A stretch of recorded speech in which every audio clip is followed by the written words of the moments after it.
Yastromo vous remet quelques provisions de bouche, puis regarnit votre fiole de potion de guérison, de façon qu'elle en contienne 5 doses. Retenant votre cheval par la bride, il vous dit « Si vous parvenez à découvrir le cimetière hanté, tant mieux, mais ne perdez pas trop de temps à le chercher. Rendez-vous ensuite au village nain de Pont-de-Pierre et demandez Bori. Il pourra vous faire gagner beaucoup de temps. » Yastromo lâche les rênes, et vous partez au galop vers l'ouest en longeant la forêt des ténèbres. Moins d'1 heure plus tard, il fait trop sombre pour continuer et vous cherchez un endroit convenable pour camper. Après avoir allumé un grand feu, vous vous organisez pour monter la garde à tour de rôle durant la nuit. C'est vous qui assurez le premier quart, et un peu avant minuit, vous entendez gémir sous les arbres. Un homme qui semble souffrir le martyre. Vous réveillez Sim, et vous lui demandez son avis. Il vous dit qu'il faudrait voir de quoi il en retourne. Marchant le plus silencieusement possible, vous vous enfoncez sous le couvert en direction des gémissements. Soudain, Sim vous hèle en disant qu'il vient de buter sur le corps d'un homme. Vous transportez cet homme jusqu'au feu dont la lumière vous permet de constater qu'il est lacéré de profondes entailles. C'est un vieillard à longue barbe, au visage buriné. Vous pansez ses blessures de votre mieux et lui faites avaler une dose de votre potion de guérison. Vous ne sauriez préciser s'il est évanoui ou endormi, mais il ne bouge plus. Au matin, il se réveille en gémissant et dit d'une voix lasse « Oh, je vous remercie de m'avoir sauvé la vie, étranger. Oh, hier après-midi, je me rendais à la tour de mon ami, par le raccourci qui coupe à travers bois, quand j'ai été écharpé par un ours. Oh, j'aurais dû savoir qu'il ne faut pas traverser la forêt des ténèbres. Je m'appelle Budron. » « Budron !» s'exclame Sim. « Nous vous attendions chez Yastromo. Quelle chance de vous avoir trouvé !» Budron se déclare en état de voyager, et Sim à sa demande le prend en croupe. Vous longez la forêt des ténèbres, puis vous prenez la direction du nord-est. Dans le courant de l'après-midi, Budron vous fait arrêter. « Moi, je m'arrête là. Le cimetière se trouve dans une clairière au milieu de ce bois, » dit-il en pointant son doigt vers le nord. « Oh, je suis trop superstitieux pour y pénétrer. Je vous dis donc adieu, et bonne chance. » Vous ne parvenez pas à convaincre Budron de rester en votre compagnie, et vous le regardez repartir en clopinant par où vous êtes arrivé. Avec une légère réticence, vous faites entrer vos chevaux dans le bois, et vous atteignez rapidement la clairière où se trouve le cimetière.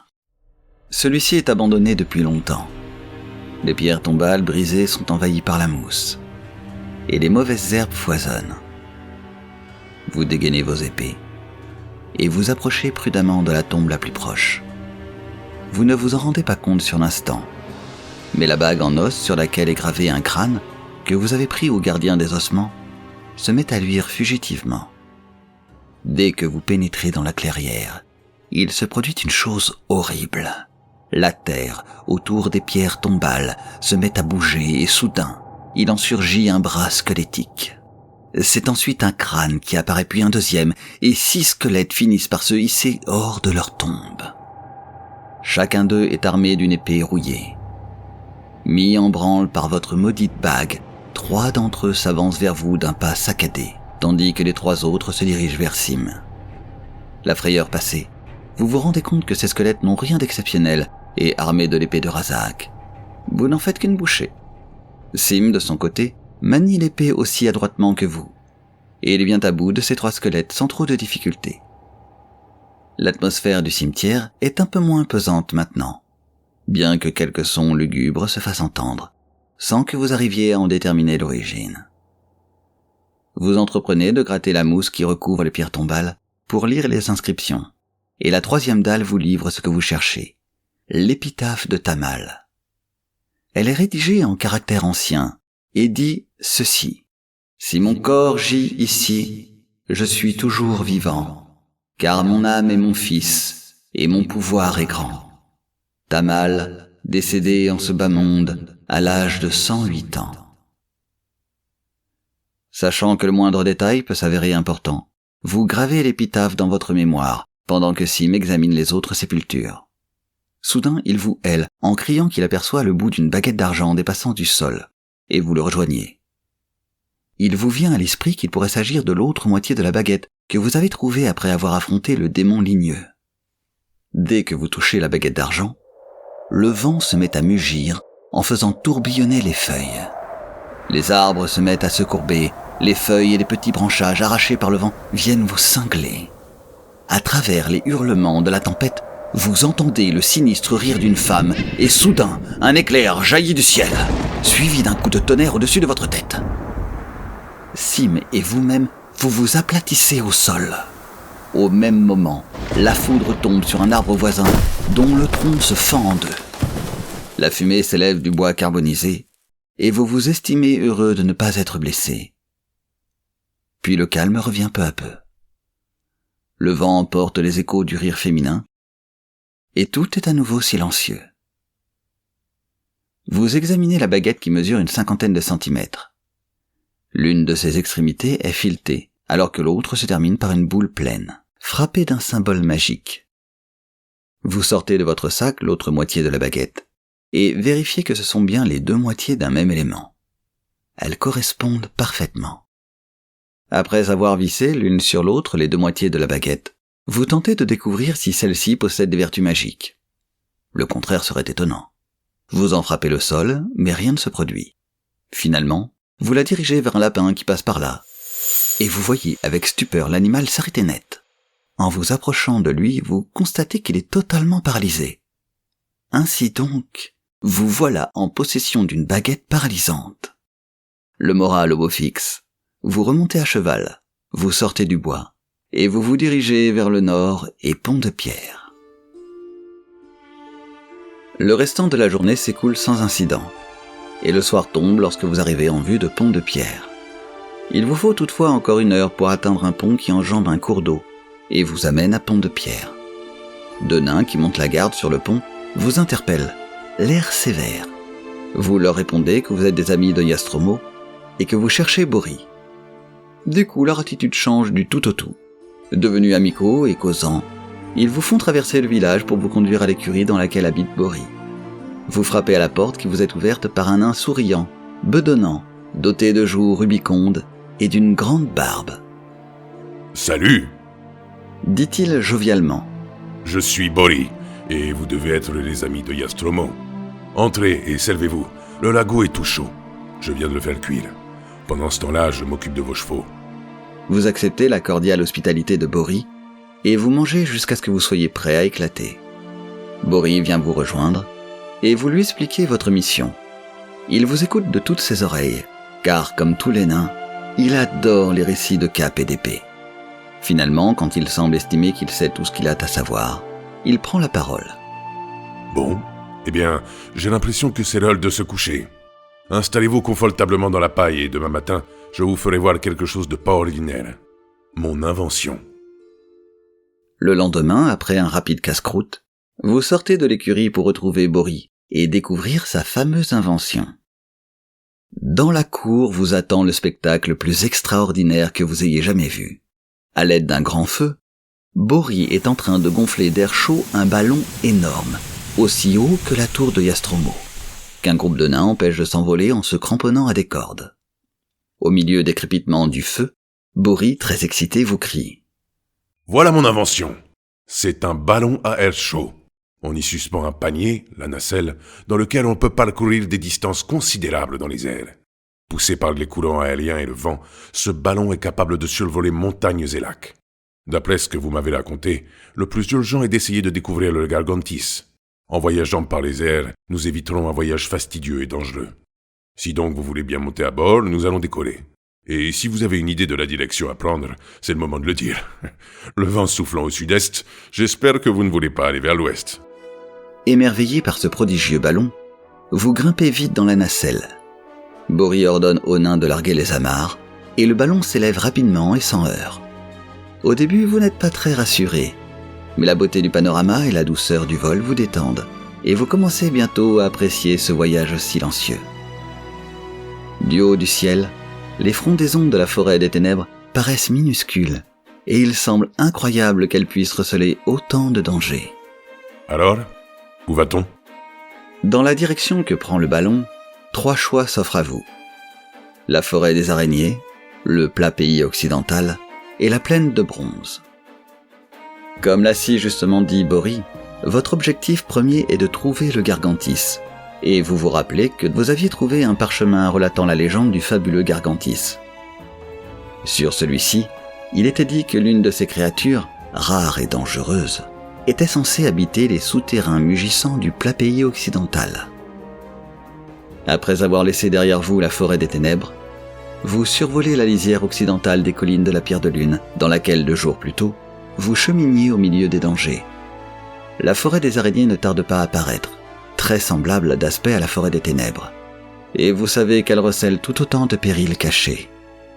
Au-delà de la forêt, le ballon vous emporte sans à-coups vers le sud-est, jusqu'à ce que vous franchissiez la bordure méridionale des collines de la Pierre de Lune, pour aborder le plat pays.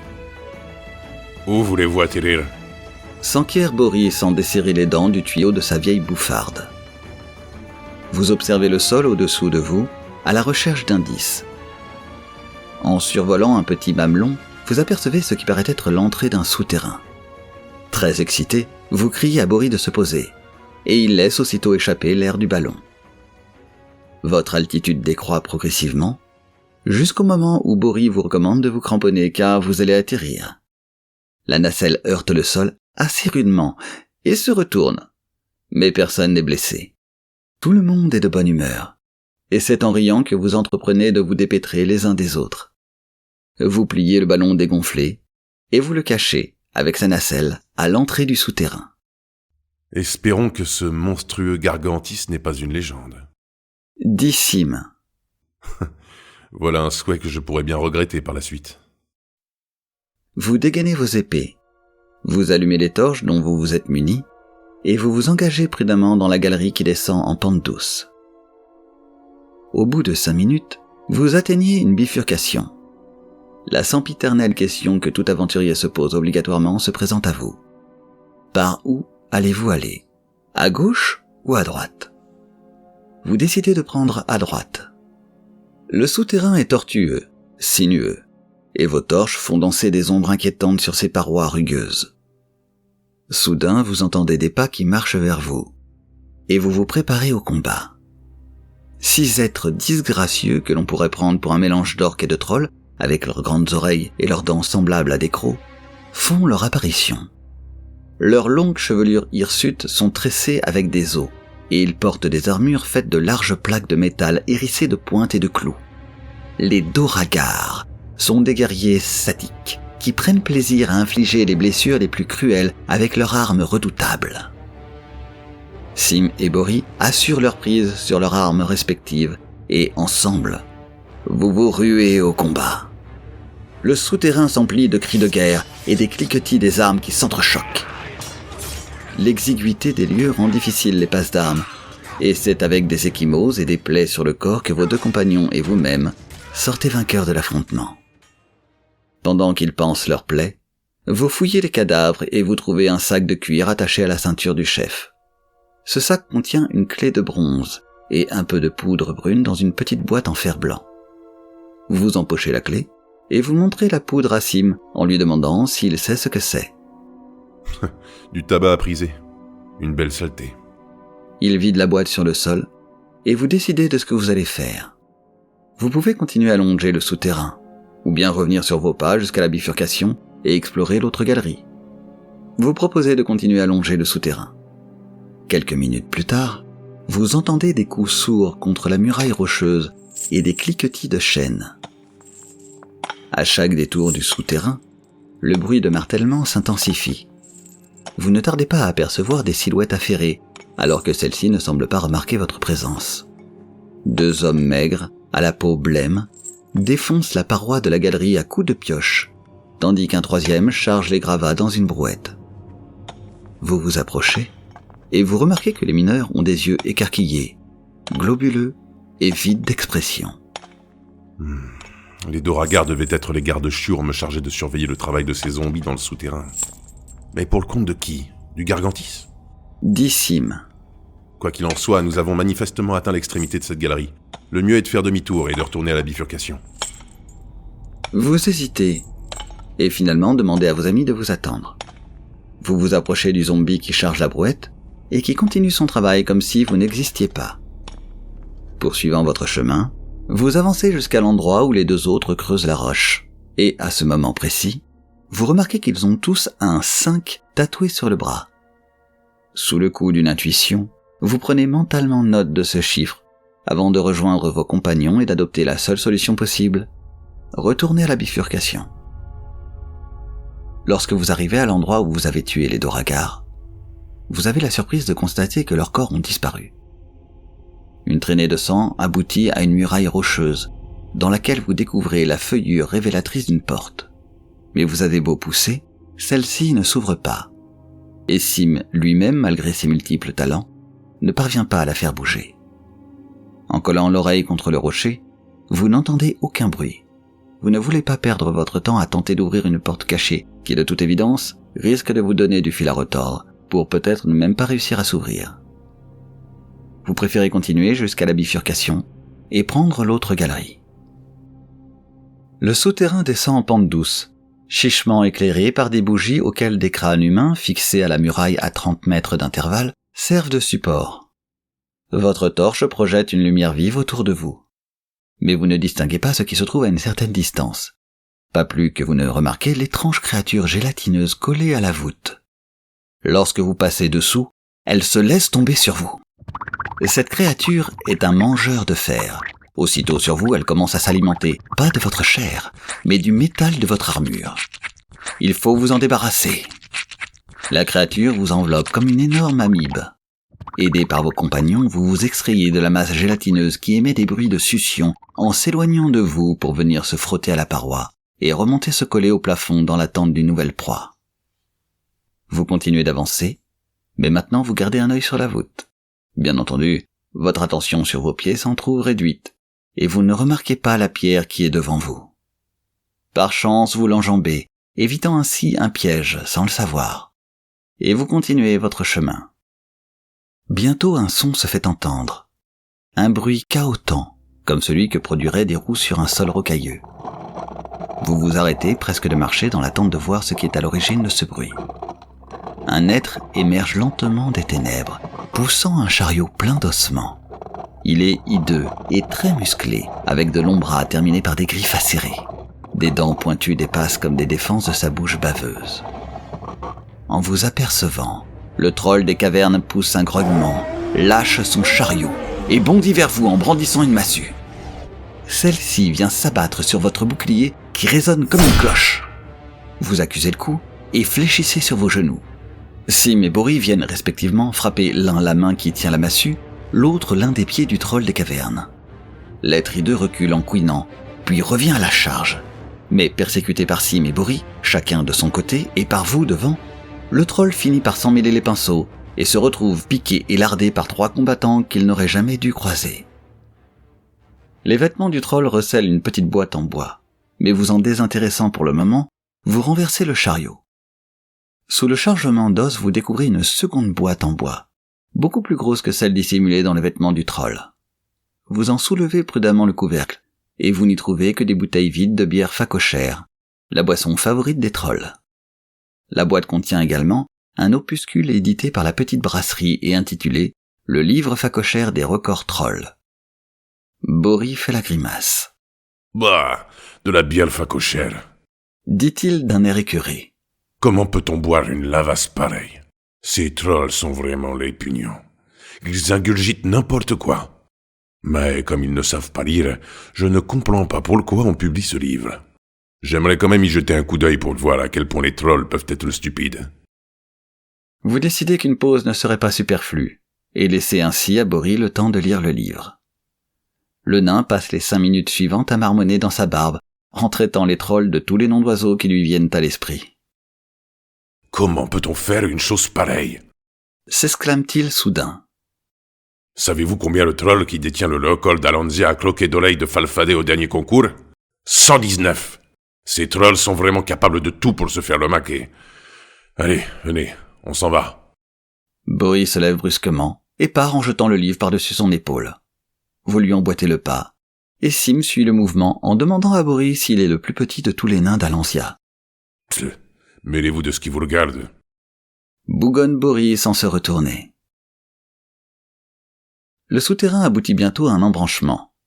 Vers la droite, la galerie continue tout droit aussi loin que porte le regard. Vers la gauche, elle se termine rapidement en cul-de-sac. Au fond de l'impasse, quelqu'un ou quelque chose est étendu sur le sol, et vous entendez les couinements caractéristiques des rats. Vous continuez sur votre droite. Vous passez entre deux statues représentant des squelettes en uniforme de soldats, et aussitôt une bouffée d'air froid venue du fond du souterrain vous balaye la figure. Le vent forcit et commence à mugir. Il semble que nous soyons au bon endroit. Commande Bori d'un ton plus sérieux qu'à l'accoutumée. Soudain vous apercevez au loin une lueur blanche. Elle grandit et vole rapidement vers vous.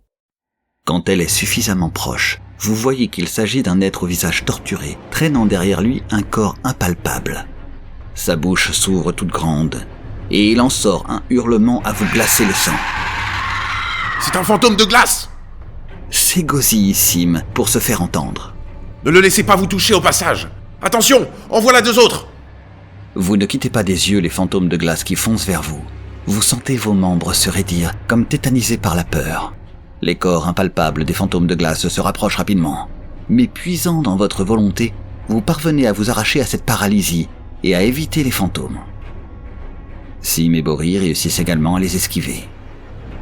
Vous voyez les fantômes de glace disparaître dans les profondeurs du souterrain, et le calme se rétablit. Sur vos gardes, au cas où il y en aurait d'autres, vous repartez d'un bon pas dans la galerie. Il ne doit pas y avoir beaucoup de gens qui savent que les souterrains mugissants doivent leur nom aux fantômes de glace qui les hantent. Dit Bori d'une voix ragaillardie. Regardez, voilà deux autres statues de squelettes guerriers, là-bas. Vous vous regardez tous les trois, conscients que de toute façon, si vous voulez continuer plus avant, vous n'avez d'autre choix que de passer entre ces statues. Vous avancez lentement, prudemment. Et aucun autre fantôme de glace se manifeste. Imperceptiblement, Sim, Bori et vous-même exhalez un souffle de soulagement. Le souterrain continue en s'incurvant vers la droite. Au bout d'un instant, vous entendez à nouveau un bruit devant vous. Mais cette fois, il ressemble au grondement sourd d'un très gros animal. Vous continuez à avancer jusqu'à ce que la galerie débouche dans une énorme fosse, sur une corniche, proche du fond.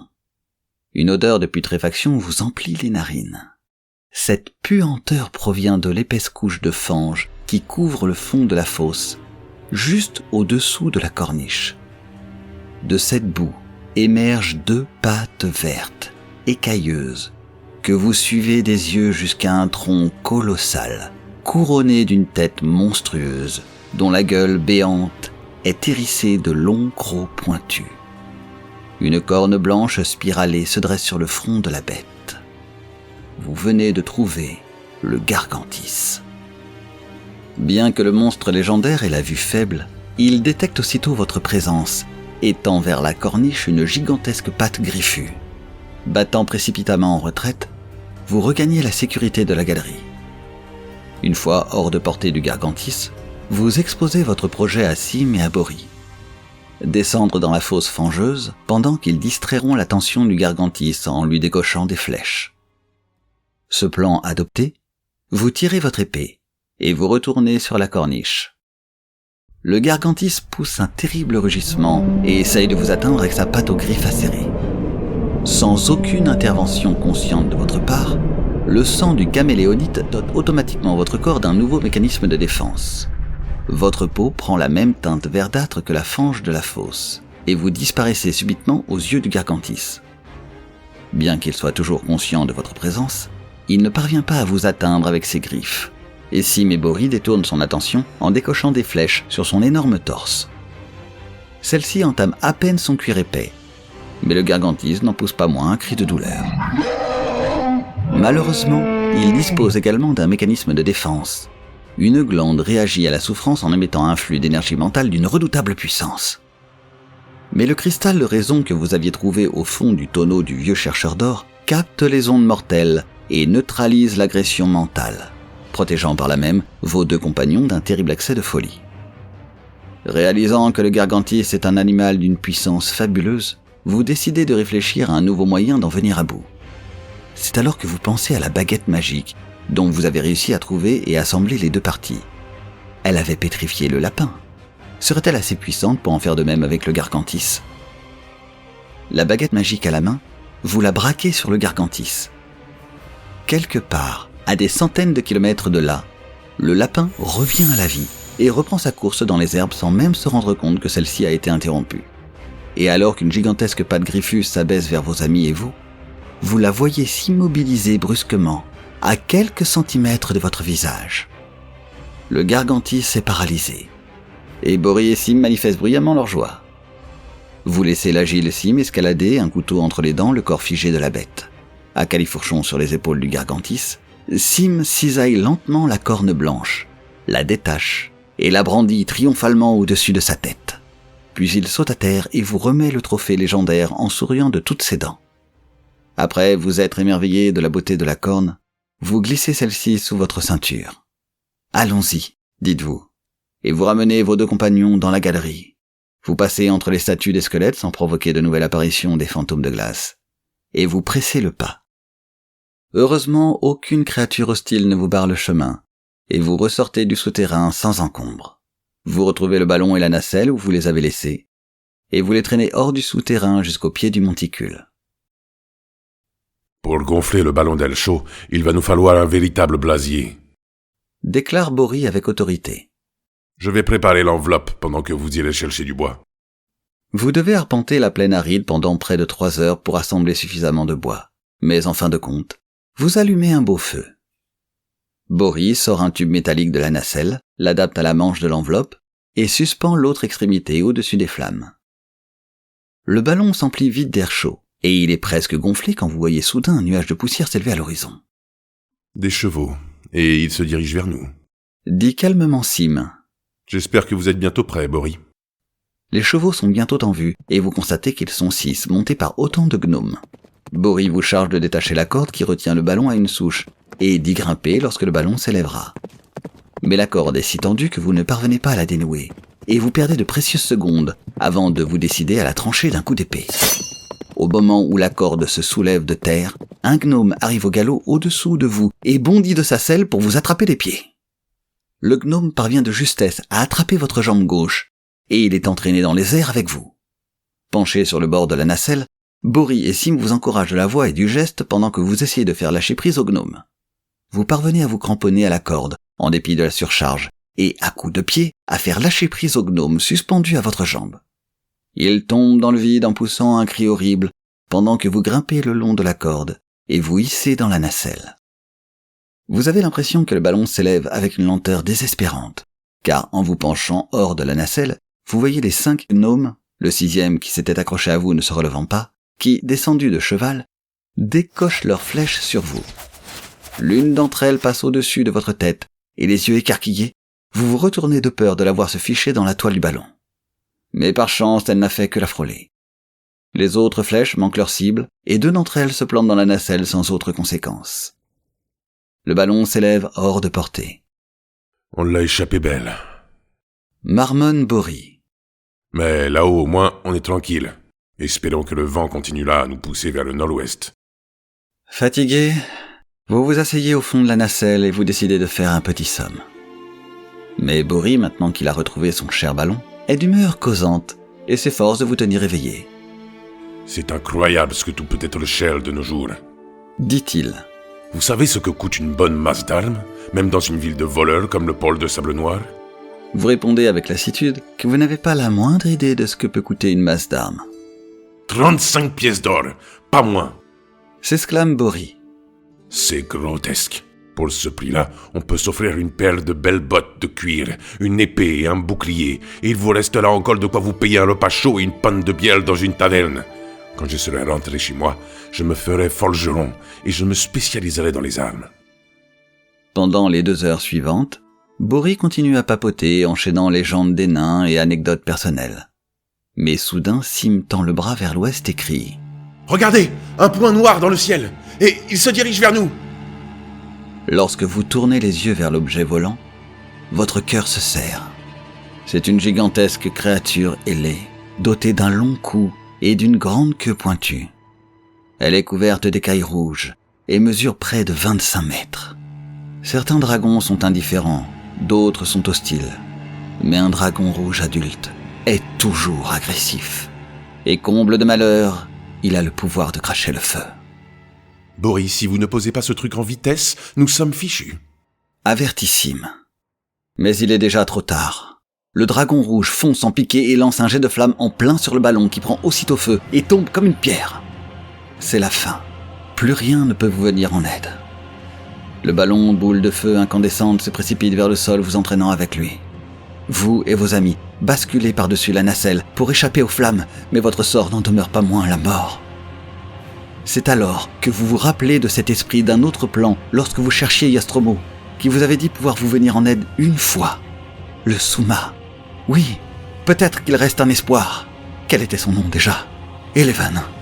Vous le hurlez alors que le vent de la chute vous balaye le visage et le corps. Vous avez l'impression que votre cri se perd dans le bruit du vent, du ballon en feu, des hurlements de vos amis. L'espoir qui avait jailli en vous redevient amertume et fatalité. La mort se précipite vers vous.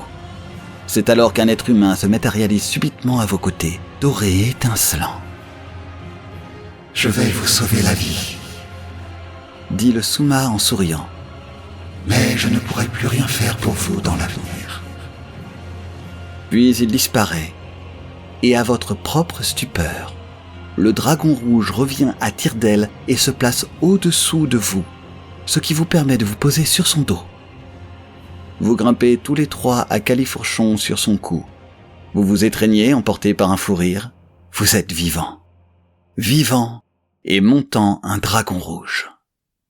Le dragon emporte vers le nord-ouest les cavaliers volants les plus fiers d'Alansia. Les collines de la Pierre de Lune sont bientôt en vue, et le dragon rouge se pose en vol plané.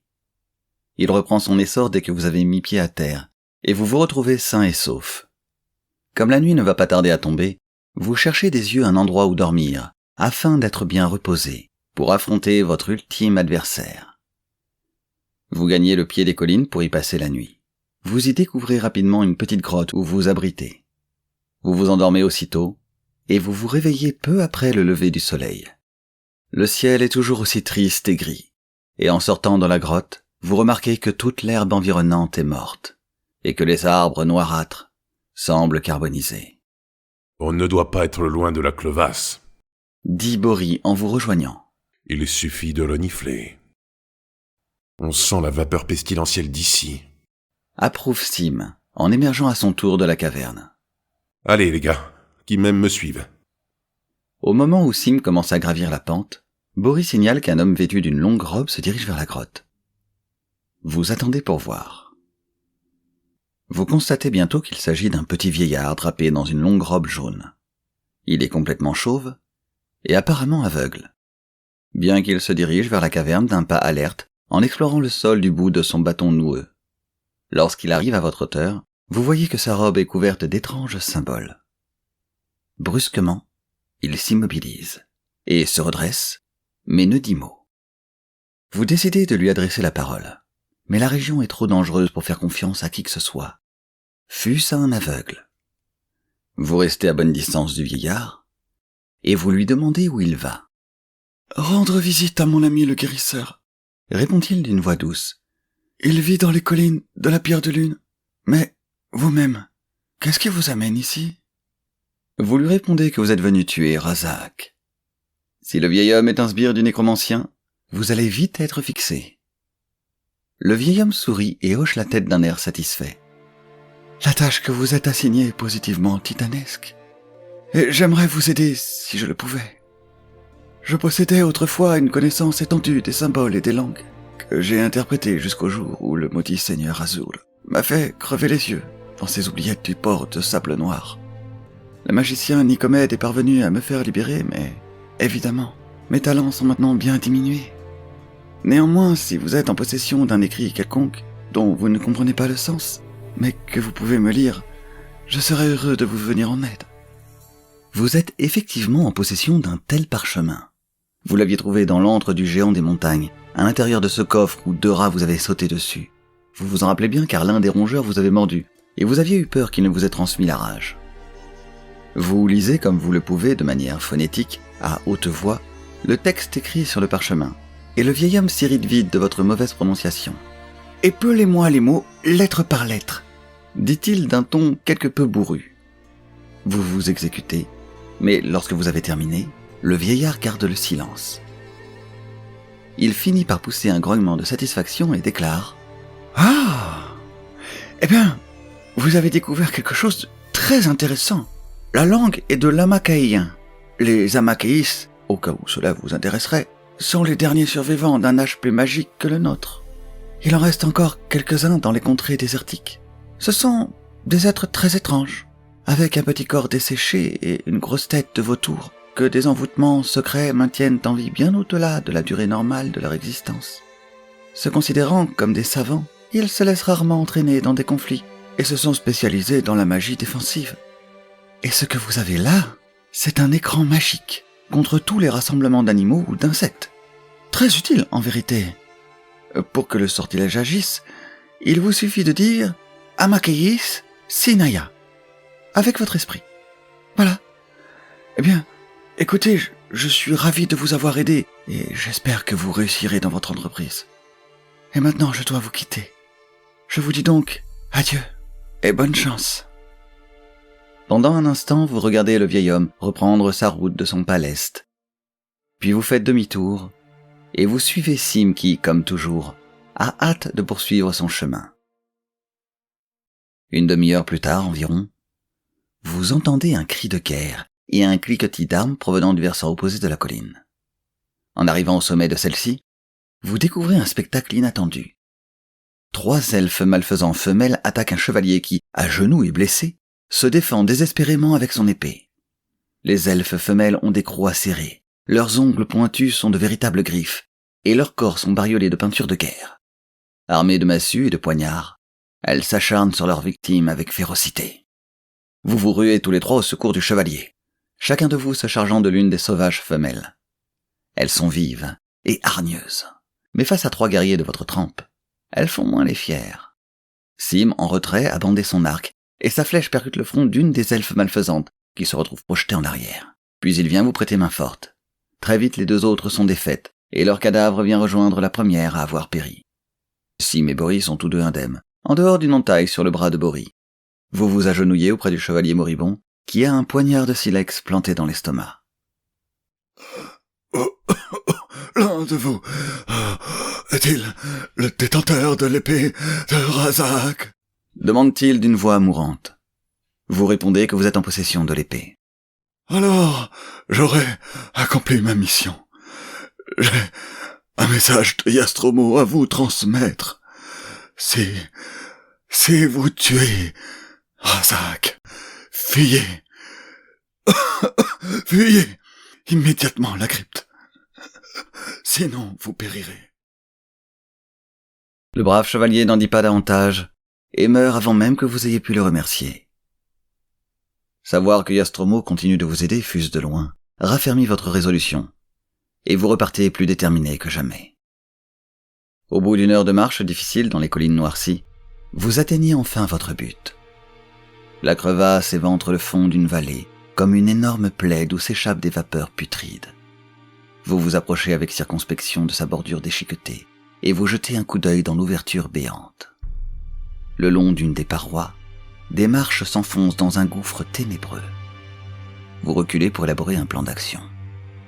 Si vous pouviez vous enfoncer dans cette crevasse que vous ne doutez pas d'être emplie de gardes et de créatures horribles, sans vous faire remarquer, ce serait un véritable atout. Vous décidez d'attendre pour voir si des servants de Razak se manifestent. Au bout d'1 heure environ, une silhouette encapuchonnée sort de la crevasse, vêtue d'une robe noire en lambeaux et tenant un bâton noir. Le personnage regarde de tous côtés, et vous constatez que sa tête est un crâne de squelette, mais doté d'yeux rouges luisants. « C'est un servant satanique !» Chuchotez-vous. « Je me charge de lui !» Inconscient du danger, le servant satanique se met à genoux et se livre à tout un rituel de prosternation et de litanie. Vous profitez de l'occasion pour vous jeter sur lui, l'épée au poing. Le servant encaisse votre coup d'épée sans broncher en s'étalant face contre terre.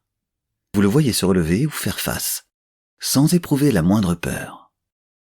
Vous lancez de nouveau votre épée, et, l'esquivant, Il s'avance maintenant vers vous.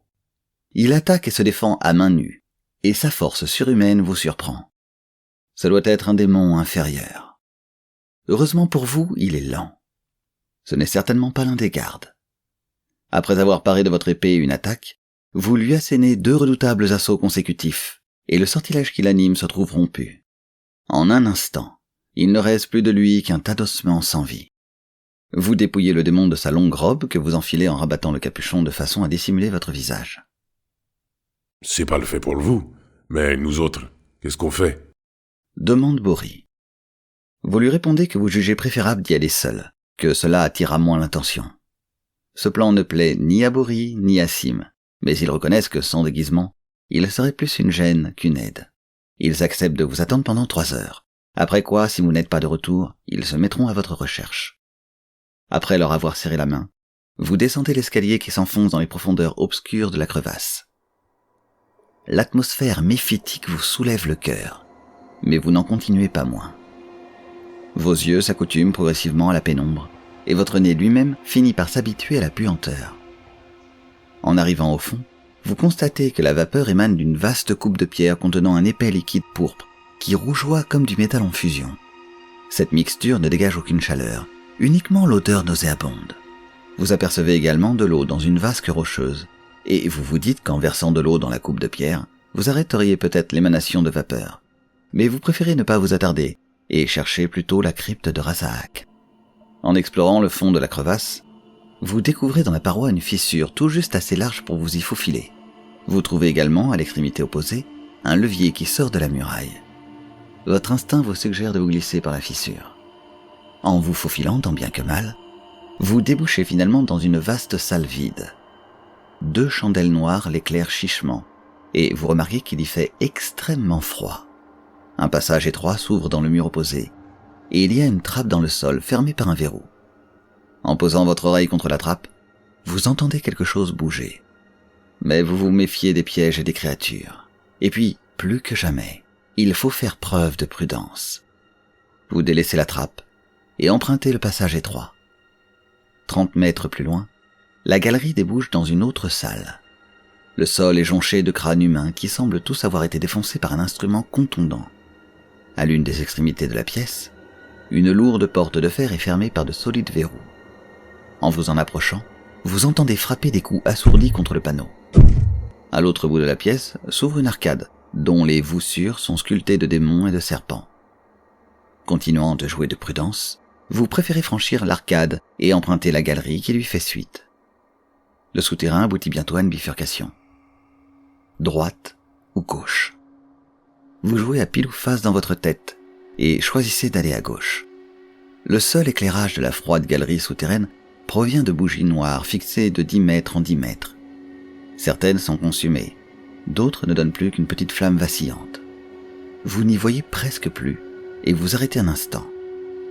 Vous entendez des bruits par moments, lointains. Vous hésitez. Avez-vous pris le bon embranchement ? Au bout d'une dizaine de minutes de tergiversation, vous entendez un cliquetis assourdi de chaînes traînant sur le sol de pierre, et une silhouette ne tarde pas à apparaître à la bifurcation. Lorsqu'elle passe devant une bougie allumée, vous constatez qu'il s'agit d'un être vêtu de haillons, dont la peau blafarde est couverte d'écorchures et d'escarres. Ses pieds sont entravés, et marcher semble lui coûter un gros effort. Vous comprenez que vous avez affaire à un zombie. Le mort-vivant s'arrête à 10 mètres de vous, et fixe une bougie neuve dans une applique vide. Quand il se remettra en branle, il vous apercevra. Vous avez dans votre sac à dos une fiole d'eau bénite que vous aviez trouvée en même temps que le cristal de raison. Ce peut être une bonne idée pour éviter d'attirer l'attention par un combat trop bruyant. Vous débouchez la fiole et vous jetez son contenu sur le zombie. Immédiatement, l'eau ronge comme un acide le corps du mort-vivant, dont la chair se met à cloquer et à fumer. L'être immonde qui n'est plus qu'une bouillie infâme s'effondre et ne bouge plus. Vous fouillez rapidement ses haillons, avec dégoût, sans rien y trouver d'intéressant en dehors de 5 bougies noires. En revanche, il porte autour du cou une plaque d'identité en cuivre sur laquelle est frappé le chiffre 283. Vous la lui retirez et, après l'avoir essuyée, vous la suspendez à votre propre cou, au bout de sa chaîne rouillée. Tout ce qui peut vous permettre de vous faire passer pour l'un des servants de Rasaak est bon à prendre. Ensuite, vous faites demi-tour et revenez sur vos pas, suivant le chemin qu'aurait dû emprunter le zombie. Vous marchez jusqu'à ce que vous parveniez à un énorme siège de pierre, sculpté en forme de démon à tête de chèvre. Vous voyez des rayures au sol qui indiquent que ce siège semble pouvoir pivoter sur lui-même. Un passage secret ? Probablement. Vous l'examinez ainsi que le sol et le mur, à la recherche d'un mécanisme. Mais vous ne trouvez rien. Vous observez le siège de pierre, pensif. Il ne vous reste plus que cette solution. Vous vous asseyez dessus. Malheureusement, aussitôt que vous avez pris place sur le siège, des tiges de fer jaillissent des bras et du dossier, vous immobilisant complètement. Une voix sifflante sort de la bouche de pierre, au-dessus de votre tête, et demande « Quel est votre numéro ?» Gardant votre sang-froid, vous prenez une voix d'outre-tombe pour vous faire passer pour un zombie, et vous annoncez 283. De la tige de fer qui enserre votre cou, une onde s'en échappe et vient parcourir la chaîne rouillée et la plaque d'identité en cuivre. Vous remerciez votre inspiration de vous avoir fait mettre cette chaîne autour de votre cou. Vous entendez ensuite un grincement d'engrenage, et l'énorme siège commence à pivoter dans une ouverture de la muraille. Les barres qui vous emprisonnaient rentrent dans leur logement, et vous libèrent dans une vaste pièce. Après quoi, le siège reprend sa place dans la galerie, ne vous laissant qu'une seule issue, une porte, dans le mur opposé, sur laquelle est fixé un écriteau disant « Fermez la porte à clé avant de l'ouvrir », ce qui paraît idiot et vous laisse perplexe. Vous essayez la poignée et constatez que la porte n'est pas verrouillée. C'est un piège tout à fait rudimentaire, et pourtant d'une extrême perversité. Cela semble si bête, demander de fermer à clé pour ouvrir et constater que la porte n'est pas verrouillée, que l'aventurier débutant se laisserait avoir et ouvrirait la porte. Qui sait quel piège horrible se trouve derrière ? Vous vous imaginez bien vous retrouver dans une pièce tout à fait semblable à celle-ci, avec une autre porte à ouvrir, qui ouvrirait sur une autre porte, et ainsi de suite, vous retrouvant toujours dans la même pièce et à tourner en rond sans jamais pouvoir en sortir, jusqu'à mourir de faim et de soif. Il vous faut donc une clé. Sinon attendre que quelqu'un utilise le siège de l'autre côté du mur pour pouvoir peut-être vous sortir de cette impasse. Car c'est bien dans une impasse que vous vous trouvez. Vous fouillez votre sac à dos et mettez la main sur une clé de bronze. Mais oui, bien sûr, vous aviez trouvé cette clé sur les Doragars, dans l'antre du Gargantis. Vous l'aviez complètement oubliée. Mais pourquoi cette clé ouvrirait cette porte ? De toute façon, vous n'avez qu'elle sous la main. Vous l'introduisez dans la serrure. Elle semble s'ajuster parfaitement. La chance serait-elle votre allié à ce point ? Vous inspirez profondément et tournez la clé. La serrure s'enclenche et la porte se ferme à double tour. D'une main toujours hésitante, vous appuyez sur la poignée et vous constatez que bien qu'elle soit verrouillée, la porte s'ouvre. De plus en plus intrigué, vous franchissez le seuil et vous pénétrez dans une pièce glaciale, ornée de statues représentant des démons et des divinités malfaisantes. Au fond, un squelette est assis, immobile, sur un trône ouvragé. Il est drapé dans une robe pourpre et or et coiffé d'une couronne enchâssée de pierreries. Derrière le trône se dresse une imposante porte de granit. Soudain, la mâchoire du squelette se met en mouvement, et une voix sépulcrale annonce « Je suis Zéro Dieu, prince des squelettes, maître du savoir et gardien de la crypte du nécromancien, Razak. Que venez-vous faire ici, misérable vermisseau ?» Vous cherchez fébrilement une réponse appropriée. Mu une nouvelle fois par votre intuition, vous prétendez venir du port de Sable Noir, où vous êtes allé acheter des armes en prévision de l'allégeance de votre seigneur Azur à Razak, pour la conquête d'Alansia. Vous n'avez pas été annoncé. Un frisson glacé parcourt votre échine, alors que vous retenez votre souffle. Vous sentez que vous touchez au but, mais que le moindre faux pas pourrait vous être fatal. Tout est bancal dans votre entreprise, votre déguisement, la réponse que vous venez de faire. Vous vous préparez à prendre votre épée cachée sous la toge du démon que vous portez. Si vous dites vrai, reprend Zéro Dieu. Je suis sûr que l'allégeance du Seigneur Azur. Très imperceptiblement, vous soufflez de soulagement. Jusque-là, tout va bien. Mais avant de vous autoriser à vous présenter devant lui, je dois m'assurer que vous n'êtes pas un espion du monde extérieur. Je vais vous poser quelques questions. Si vos réponses sont justes, je serai convaincu que vous êtes réellement un servant de Razak. Vous prétendez vous être rendu au port de Sable Noir, cette vénérable cité de voleurs, pour y acheter des armes. Alors, dites-moi, combien il faut débourser de pièces d'or pour acquérir une masse d'armes? Vous vous rappelez que Bori en avait parlé. Vous fouillez votre mémoire, et le chiffre de 35 pièces d'or vous revient. Vous l'énoncez, sans montrer l'attention qui vous habite.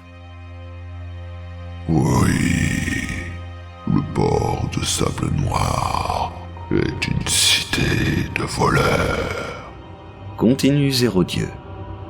Vous poussez tout bas un nouveau soupir de soulagement, et vous vous préparez à la question suivante. Comme vous le savez, Razak s'est déjà assuré le concours de tous les trolls d'Alansia.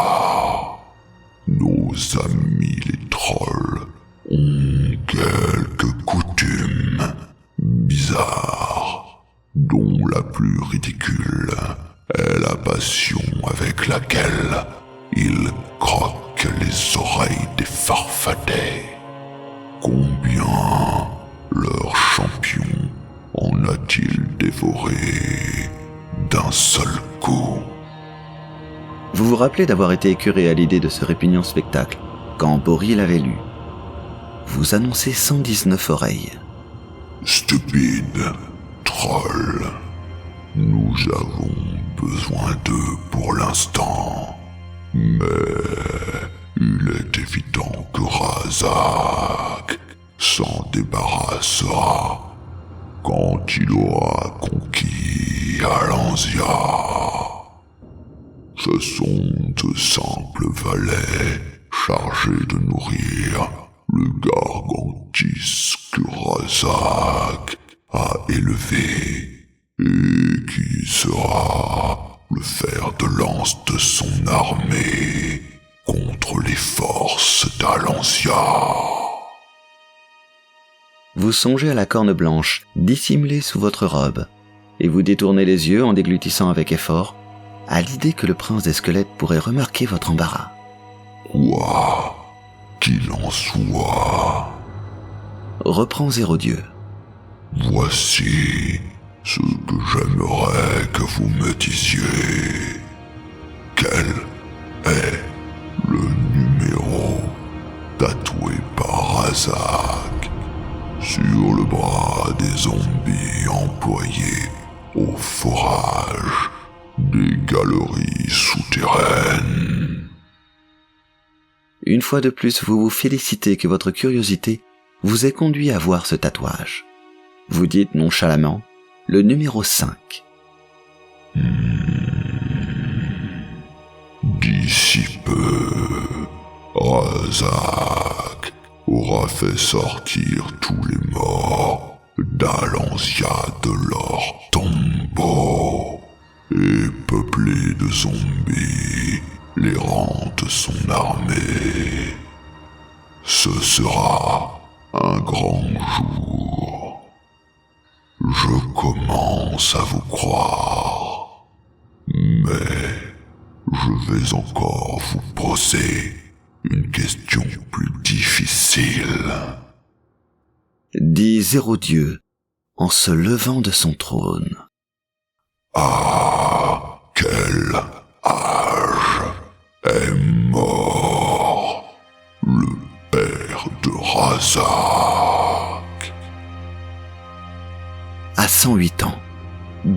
sans sourciller.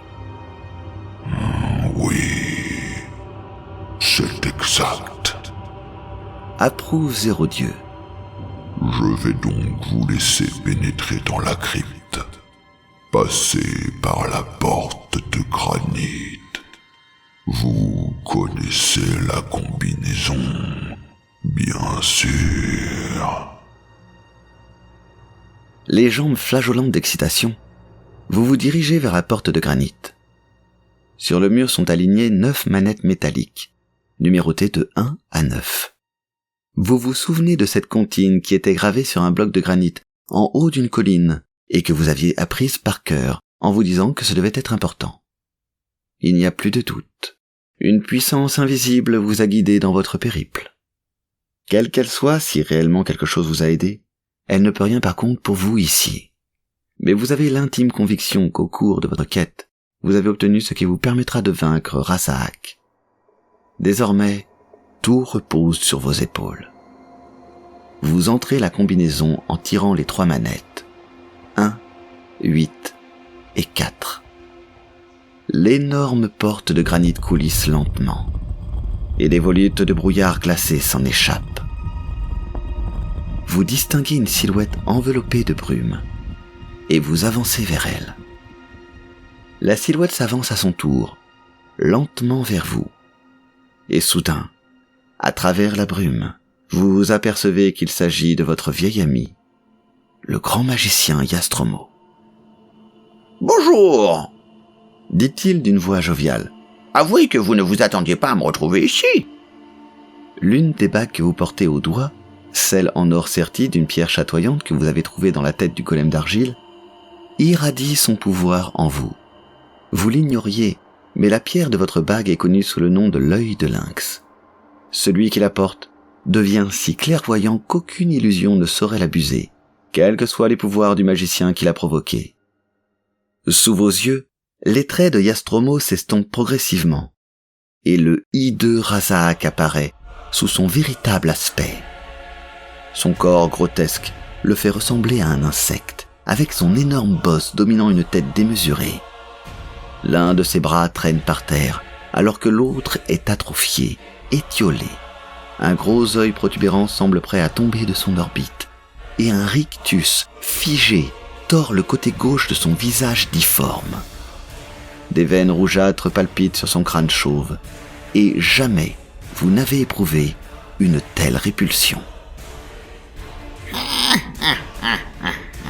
Je savais que vous n'étiez pas des nôtres. Ricane-t-il. Je sens la présence de mon épée cachée sous votre robe. Mais vous n'êtes pas de taille, misérable vermine. Il tend soudain son bras rabougri, et une boule de feu jaillit du doigt décharné pointé vers vous. La fumée qui se trouvait dans le globe dans l'antre du géant des montagnes, et que vous aviez aspiré, vous protège des sorts de feu. Lorsque la boule de feu se détourne de votre corps, vous décelez de la surprise sur le visage de Rasaak. Il tente à nouveau de vous carboniser, mais cela ne vous atteint pas. Et vous êtes indemne.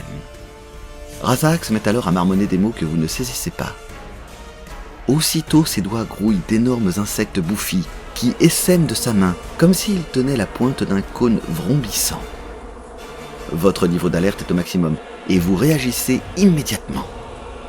Prononçant la formule magique qui se trouvait sur le parchemin amakéien révélé par le vieil homme aveugle, une enceinte invisible se forme autour de vous. Des centaines d'insectes piqueurs viennent s'écraser sur ce bouclier, jusqu'à vous recouvrir d'un dôme opaque. Mais Rasaak, dépité par votre parade imprévue, les chasse pour employer contre vous une magie encore plus puissante. Un éclair jaillit de l'extrémité des doigts du sorcier. Vous êtes aveuglé par sa lumière éblouissante. Mais au lieu de vous foudroyer instantanément, il est attiré par votre bouclier sur lequel il crépite sans vous causer de dommages. Sans l'égide, ce bouclier qui avait appartenu à cette barbare chevauchant un griffon, vous ne seriez plus qu'un tas de cendres. Rasaak rage, peste contre vous et contre son impuissance. Tout déformé qu'il soit, le visage du sorcier reflète un soupçon d'inquiétude. Le nécromancien a une seconde d'hésitation, dont vous profitez pour vous ruer sur lui avec sa propre épée. Sans se soucier des coups qu'elle lui porte, Il cherche uniquement à vous toucher avec ses doigts. C'est comme si la mort ne l'effrayait pas, comme si peut-être elle était déjà en lui. Vous le blessez à la tête, au torse, au bras, mais il continue à tendre vers vous une main horrible. Malgré vos coups, il arrive à imposer ses doigts sur vous et alors une douleur vous traverse. Aussitôt vous battez en retraite et revenez à la charge. Mais sitôt que vous avez attaqué, Razak plonge sur vous et vous esquivez de justesse ses doigts crochus. Vous suez à grosses gouttes. Vous comprenez que s'il arrive à vous toucher plusieurs fois d'affilée, vous pourriez périr et tout serait perdu. C'est alors qu'après une énième attaque, vous feintez une retraite, mais pirouettez sur vous-même, glissant le long du bras du nécromancien, tel un torero échappant de justesse à la charge d'un taureau, et vous retrouvant sous son flanc, vous abaissez votre épée sur le bras tendu. Razak hurle, et faisant encore un pas de côté, vous vous retrouvez dans son dos, et l'embrochez. Il s'écroule au sol, tremblant de toutes parts. Mais ce n'est pas fini. Vous savez ce qu'il vous reste à faire pour anéantir à tout jamais le nécromancien. Sortant la corne blanche de sous votre robe, vous l'enfoncez dans la poitrine de Razak. Un hurlement effroyable retentit dans le silence de la crypte, et en quelques secondes, il ne reste plus à l'endroit où est tombé Razak qu'un peu de poussière sur le sol. Le brouillard se dissipe, et vous découvrez le grand sarcophage de pierre dans lequel Razak est resté couché durant plus de 100 ans. Mais vous ne devez pas vous attarder. Le message de Yastromo que le chevalier au péril de sa vie vous a transmis est sans équivoque. Vous devez fuir après la mort du nécromancien. En sortant de la crypte, vous entendez un grondement sourd, et de petites pierres accompagnées d'un peu de poussière se détachent de la voûte.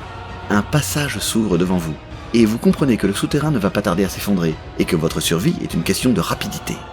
Le combat avec Razak vous a épuisé, et vous craignez de ne pas avoir la force de vous échapper à temps. Mais tant qu'il vous restera un souffle de vie, vous vous battrez. Puisant dans ce qui vous reste d'énergie, vous remontez les couloirs. Au moment où vous atteignez l'escalier conduisant hors de la crevasse, les galeries souterraines commencent à s'effondrer. Vous grimpez les marches 4 à 4, et vous êtes accueillis par Boris, Sim et Yastromo. « Je croyais que vous étiez... » Commencez-vous. Mais l'épuisement vous fait perdre connaissance avant que vous ayez pu terminer votre phrase. Lorsque vous reprenez vos esprits, vous êtes couché dans un lit douillet, et vos 3 amis sont assis à votre chevet. « Bravo !» dit le magicien avec un grand sourire.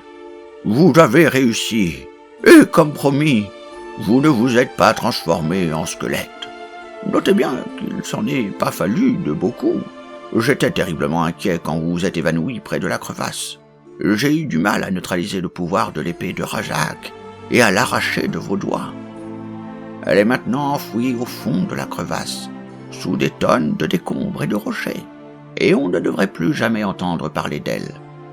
Allez, debout, le moment est venu de célébrer votre victoire. » Et pour ce qui est de la célébrer, vous la célébrez.